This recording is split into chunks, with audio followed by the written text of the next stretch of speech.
साईं राम, कैसे हो आप सब? बाबा की कृपा आप सब पर बरसती होगी। यही साईं के चरणों में मेरी प्रार्थना है।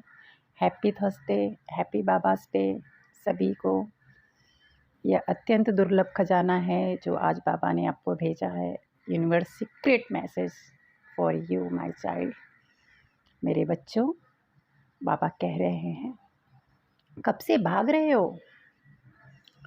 कब तक भाग पाओगे मेरे बच्चों? और कहाँ तक भाग कर जाओगे बताओ मुझे। क्योंकि किसी वृत्ति का परिमाप होता है ना, वो व्यक्ति चाहे कितनी ही बार क्यों ना घूम ले, लेकिन वहीं पहुंचता है जहां वह स्टार्ट किया रहता है। चाहे कितनी ही तेज परिक्रमा करे, वो वहीं पहुंचेगा जहां से वह स्टार्ट करता है। मेरे बच्चों, तुम एक पुण्य आत्मा हो और तुम भी वही कर रहे हो। जन्म मृत्यु के चक्कर में बार बार घूमते चले जा रहे हो, जिसमें घूमते हुए आज तक किसी को कुछ मिला ही नहीं, किसी का कुछ हो ही नहीं पाया। चाहे कोई राजा हो या कोई भिखारी, मृत्यु को कोई भी नहीं रोक सकता है, चाहे वो कितना पैसे वाला होने दो या कुछ भी रहने दो। जब मृत्यु की सैया पर लेटा ना, शरीर चाहे किसी राजा का हो या रंग का, सबका एक ही तरह जलाया जाता है, क्योंकि कोई उसे सहेज कर नहीं रख सकता। जीवन भर जो ज्ञान हमने एकत्रित किया है, जो भी धन एकत्रित किया है और जो संबंध हमने एकत्रित किए हैं, वह क्या होता है, एक ही क्षण में सब चला जाता है। जैसे ही व्यक्ति फिर से जन्म लेता है, वही शिक्षा, धन और संबंध उसी उलझनों में पड़ा रहता है। न जाने कितनी बार कितना ज्ञान ग्रहण किया, उसको मिट्टी में मिला दिया, और जब दूसरा जन्म हुआ तो याद भी नहीं रहता। फिर से हमको ख ग घ से शुरू करना पड़ता है ना, सीढ़ी से स्टार्ट करना पड़ता है। तो क्या लाभ हुआ ऐसे धन का, ज्ञान का और संबंधों का जो अस्थाई हैं?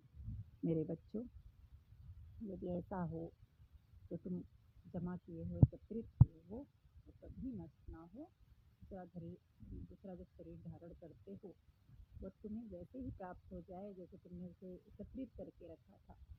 तब तो उसका कुछ मतलब है ना? तो कितना अच्छा होगा कि हमने जो जमा किया वही फिर से पा लिया, लेकिन ऐसा होता नहीं है। तो आज मैं तुम्हें उस अद्भुत वस्तु के विषय में बताऊंगा जो कभी नष्ट नहीं होगा। वह मृत्यु के बाद भी तुम्हारे साथ ही रहेगा। नया जीवन धारण करने पर भी वह तुम्हें उसी प्रकार मिलेगा जैसे तुमने उसे संभाल कर रखा है। मेरे बच्चों, तुम्हारे हृदय में व्याकुलता होनी चाहिए उसे प्राप्त करने की। यह अद्वितीय वस्तु है। आध्यात्मिक जागृति, आध्यात्मिक उन्नति, आध्यात्मिक प्यास तथा ईश्वरीय प्रेम। मेरे बच्चों, यह चार वह वस्तु है जिनका नाश किसी भी ग्रह, किसी भी ब्रह्मांड में नहीं हो सकता, और कलयुग में इन्हें सहजता से एकत्रित किया जा सकता है। जानते हो मेरे बच्चों, इसे पाने के लिए तुम्हें कहीं और बाहर नहीं भटकना है। बस यह वह वस्तु है जो तुम्हें अंतर्मुखी होने पर प्राप्त होगी। मेरे बच्चों, अर्थात अपने अंदर की यात्रा करने पर, उन परतों को खोलने पर जिसके पीछे तुम्हारी शक्तियाँ आराम कर रही हैं, विश्राम कर रही हैं। संपूर्ण पृथ्वीवासी बहिर्मुखी हैं, अर्थात वह सब बाहर तलाश कर रहे हैं। मेरे बच्चों, खुशी, धन और प्रेम, इसकी कोई भी कीमत नहीं है। अब मैं चलो उनके विपरीत जाकर अपने अंदर यह सब खोजना होगा। मेरे प्रिय बच्चों, एक बात याद रखना, विश्वास करो, तुम जैसे ही अंतर्मुखी होंगे तुम्हें अपने शक्तियों का भान हो जाएगा और तुम वह वस्तु को प्राप्त कर सकते हो जो अनंत काल तक तुम्हारे साथ रहेगी।